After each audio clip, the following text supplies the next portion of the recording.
Conocer y experimentar correctamente la naturaleza de sí mismo es experimentar el nirvana. Conocer la naturaleza de sí mismo de una manera distorsionada es experimentar el samsara.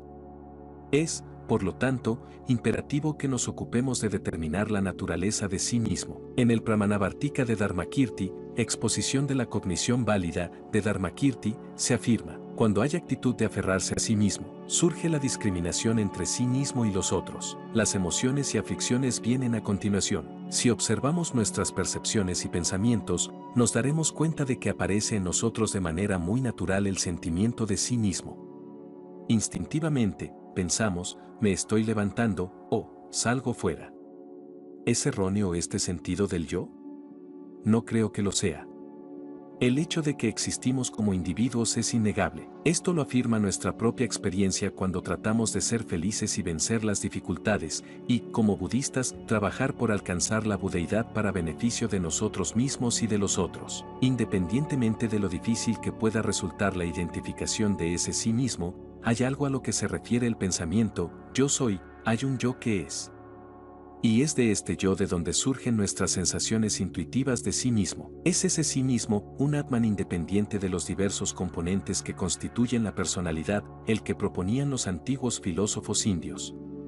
Suscribían la idea del renacimiento, con algunos adherentes capaces de recordar experiencias de vidas pasadas. ¿De qué otra manera, razonaban, podía explicarse la continuidad de un sí mismo individual a lo largo de las vidas, dado que los aspectos físicos de ese sí mismo solo vienen al ser en la concepción de esta vida? Proponían, por tanto, un sí mismo que pudiera continuar a través del tiempo de las vidas mientras permanecía independiente de las existencias físicas durante las vidas individuales. El concepto de sí mismo que proponían era singular, mientras que las partes físicas y mentales de las que estamos compuestos son numerosas.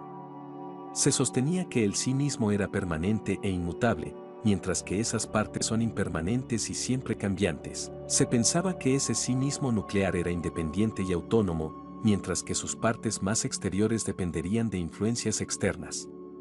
Así que estos filósofos antiguos proponían un Atman que sería distinto de las partes físicas y mentales que nos constituyen e independiente de ellas. Buda planteó un abandono radical de esta visión, proponiendo que el sí mismo existe solo con relación a sus partes físicas y mentales. Así como no puede haber ningún carro de bueyes libre de las partes que lo constituyen, explicaba el Buda, tampoco puede haber ningún sí mismo que exista independientemente de los agregados que constituyen una persona. El Buda enseñó que plantear un sí mismo unitario, inmutable, permanente, autónomo, independiente de los agregados que constituyen la persona, introduciría algo que no existe, y reforzaría por lo tanto nuestra sensación instintiva de sí mismo. El Buda proponía de este modo la idea de carencia de sí mismo, Anatman, el sí mismo existente y el sí mismo no existente. Es esencial que distingamos entre el sí mismo que existe convencionalmente y el sí mismo que no existe en absoluto, porque la fuente de todo sufrimiento es la actitud de aferrarnos al sí mismo no existente. Los yogis, meditadores budistas que se entregan a una profunda meditación analítica de la existencia de sí mismo,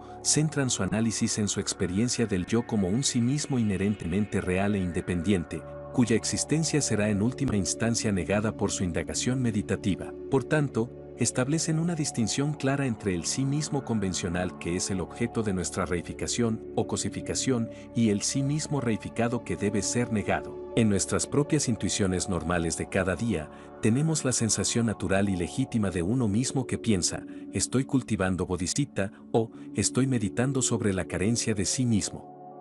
Cuando esta sensación de sí mismo es demasiado extrema y empezamos a pensarlo como algo independiente y autónomo, como algo real, surge un problema. Una vez que nos aferramos a esta noción, empezamos a sentir que está justificado establecer una distinción nítida entre nosotros mismos y los otros. Como resultado de ello, hay una tendencia natural a considerar a los otros como si no tuvieran ninguna conexión con nosotros, casi como objetos destinados a ser explotados por este yo concreto, real. De este poderoso apego a un sí mismo que percibimos falsamente como una realidad consistente, identificable, surgen los apegos igualmente fuertes que desarrollamos hacia todo lo que nos pertenece, nuestro hogar, nuestros amigos, nuestra familia. Mediante la investigación meditativa analítica podemos llegar a reconocer que, en la raíz de las aflicciones que experimentamos, yace nuestra gran y equivocada adhesión a lo que percibimos como un sí mismo inherentemente real.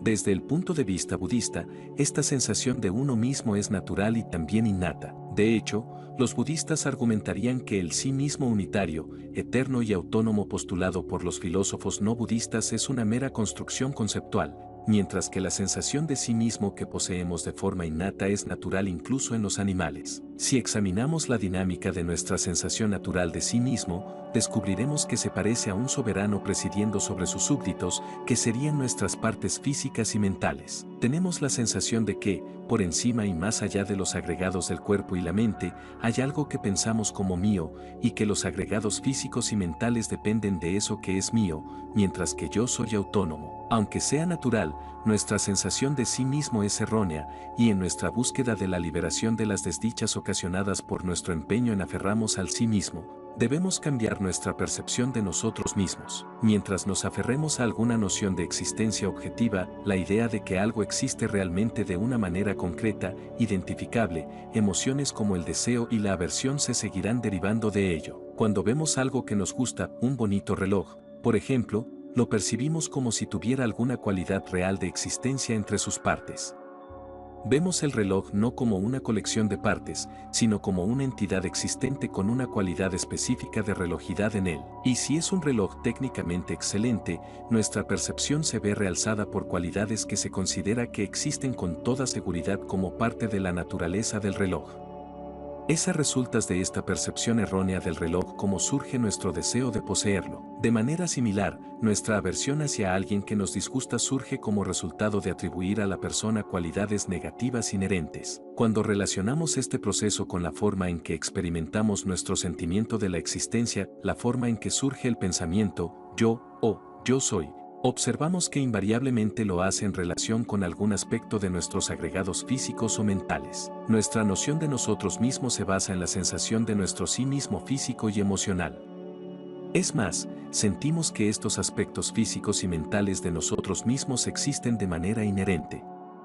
Mi cuerpo no es algo de cuya especificidad pueda dudar. Hay una corporalidad, así como una yoidad que existe de manera muy evidente. Parece ser una base natural para que identifique mi cuerpo como yo. Emociones como el miedo se experimentan igualmente como poseedoras de una existencia válida y como base natural para que nos identifiquemos a nosotros mismos como yo. Tanto nuestros amores como nuestros odios sirven para ahondar nuestro sentimiento de sí mismo o yo. Incluso la mera sensación de yo tengo frío contribuye a nuestro sentimiento de ser un yo sólido y legítimo. Todos los budistas abogan por el cultivo del discernimiento sobre la carencia o vacuidad de sí mismo. Según los filósofos del Hinayana, se trabaja para comprender la ausencia de un sí mismo autosuficiente y sustancialmente real. Afirman que desarrollando el discernimiento propio sobre la ausencia de un sí mismo personal mediante la meditación profunda durante mucho tiempo, meses, años y tal vez incluso vidas, se puede alcanzar la liberación del ciclo sin principio de vida, muerte y renacimiento. Exploraremos más estas ideas en el capítulo siguiente. Nagarjuna, el pionero mahayanista que estableció la escuela del camino medio, sugiere que, mientras sintamos que nuestras partes o agregados tienen alguna existencia legítima natural, no seremos capaces de eliminar por completo nuestra adhesión a la sensación de sí mismo. Estos agregados están a su vez compuestos de partes más pequeñas y experiencias mentales en las que nos apoyamos. Argumenta que para lograr una intuición profunda en la ausencia de sí mismo de la persona, es decir, de nosotros, debemos desarrollar la misma intuición de ausencia de sí mismo en los fenómenos, las partes de las que estamos constituidos. Afirma que, en cuanto a la necesidad de su negación, la existencia inherente de nuestro sí mismo y la existencia inherente de los fenómenos son, ambas, una misma cosa. De hecho, nuestra intuición de lo uno complementará y reforzará nuestra intuición de lo otro. La verdadera comprensión de la vacuidad de cualquier existencia inherente debe afectar a la manera en que intuitiva e instintivamente percibimos las cosas. Por ejemplo, cuando decimos esta forma, este objeto material, sentimos como si nuestra percepción del objeto físico que está delante de nosotros fuera verdadera, como si hubiera algo a lo que el término objeto material se refiere, y como si la percepción que tenemos representara de algún modo lo que está verdaderamente allí, delante de nosotros. Una comprensión correcta de la vacuidad debe alcanzar un nivel de percepción tal que ya no nos aferremos a ninguna noción de una realidad objetiva inherente. Nagarjuna subraya que mientras atribuyamos una realidad objetiva al mundo que nos rodea, alimentaremos una multitud de pensamientos y emociones como apego, hostilidad e ira. Para Nagarjuna, la interpretación de la ausencia de sí mismo a que llegan las escuelas filosóficas budistas inferiores no es la culminación de la enseñanza del Buda sobre la ausencia de sí mismo, porque permanece algún rastro de adhesión a la idea de una realidad independiente y objetiva, inherentemente existente. Por consiguiente, es mediante el cultivo del discernimiento de este significado más sutil de vacío, vacío por lo que se refiere a la ausencia de una existencia inherente, cómo se puede erradicar la ignorancia fundamental que nos ata al samsara. En su obra Loa de Dharmadhatu, Loa de la expansión suprema, Nagarjuna dice, las meditaciones sobre la impermanencia y la superación de la adhesión a la permanencia son elementos de la preparación de la mente. Sin embargo, la purificación suprema de la mente se logra a través de la intuición del vacío. Nagarjuna define el vacío como ausencia de existencia inherente. En el Sutra del Corazón, el Buda pronuncia su conocida afirmación, la forma es vacío, el vacío es forma. Hay una presentación más clara de esta escueta afirmación en el Sutra de la Perfección de la Sabiduría, de 25.000 versos, donde el Buda dice, la forma no está vacía de vacuidad, la forma misma es esa vacuidad. En el primer verso, el Buda especifica que lo que se niega respecto de la forma no es otra cosa que su existencia inherente. En el segundo verso establece la forma convencionalmente existente que existe debido a su vacuidad de existencia inherente. Lo que aparece cuando negamos la existencia inherente de la forma es la forma. La inexistencia o vacuidad de cualquier cualidad inherente a la forma es lo que permite que la forma exista. El Buda indicaba que sin conocimiento de la vacuidad de la existencia inherente de sí mismo no hay ninguna posibilidad de alcanzar la liberación de nuestro miserable estado. El estado meditativo más profundo de absorción concentrada en un punto, libre de todas las distracciones de la experiencia sensual, no puede disipar la adhesión a la sensación de sí mismo. Más pronto o más tarde esta adhesión a sí mismo servirá como base para nuestras experiencias de aflicción. Estas aflicciones conducirán a acciones que provocarán más acciones, lo que tiene como resultado nuestra experiencia de desdicha en la existencia cíclica. Sin embargo, si no tuviéramos ninguna sensación de sí mismo, no habría ninguna base para la aparición del apego o la aversión. El apego se produce como respuesta a la percepción de que algo es atractivo.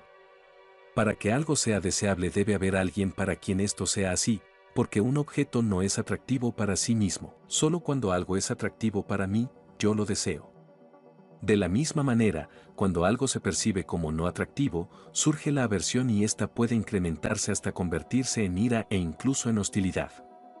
Todas estas emociones fuertes se deben inicialmente a un yo que experimenta lo atractivo o repulsivo de un objeto. Por lo tanto, nuestra experiencia con las aflicciones como el deseo o la aversión, el orgullo o los celos, se debe a que las cosas son atractivas o repulsivas para nosotros. Una vez que se disipa la noción de este sí mismo independiente, no hay ninguna posibilidad de que surjan estas aflicciones. Si no negamos la noción errónea del yo, independientemente de la profundidad de nuestra meditación, al final surgirán en nosotros las aflicciones y nos conducirán al sufrimiento. El Buda enseñó muchas prácticas mediante las cuales la felicidad puede crecer en nuestra vida, tales como actuar con generosidad hacia los otros y alegrarnos en sus virtudes. Pero cuando éstas no se oponen directamente a nuestra distorsionada adhesión a la noción de sí mismo, las cualidades que estas prácticas engendran no pueden proporcionarnos el estado supremo de felicidad, la liberación de todo sufrimiento. Solo el discernimiento de la ausencia de sí mismo, con su antídoto directo a nuestra ignorante adhesión al sí mismo,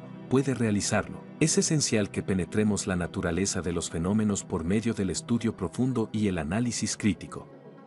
Esto nos llevará a reconocer la ausencia de cualquier sí mismo independiente, identificable, en todos los fenómenos. Si entonces cultivamos nuestra comprensión de la ausencia de sí mismo en la meditación, finalmente alcanzaremos la liberación verdadera, el nirvana. Examinemos los elementos de los que depende el sí mismo para su existencia. Cuando nosotros mismos nos identificamos como seres humanos, nuestra identificación se basa en nuestro cuerpo humano y en nuestra mente humana. Este continuo del sí mismo, constituido por una serie de momentos del yo, comienza en el nacimiento o la concepción y termina en la muerte. Si no nos identificamos a nosotros mismos como seres humanos, sino solamente como mí o como el mero yo, este sí mismo tendrá un principio o un fin. Cuando echamos una mirada a nuestro pasado y pensamos, cuando era joven, cuando me hice adulto, o cuando llegué a la madurez, Nos identificamos personalmente con cada etapa, aunque también nos identificamos con el continuo que atraviesa todas las etapas de nuestra vida. De forma muy natural somos capaces de trasladar nuestro sentimiento de sí mismo desde el presente hacia el pasado, a la totalidad de las etapas de las que consta la vida. ¿Es posible que este mero yo pudiera extenderse también más allá de los límites de esta vida? Entre la mente y el cuerpo, es particularmente con nuestra mente o conciencia con la que nos identificamos como este mero yo.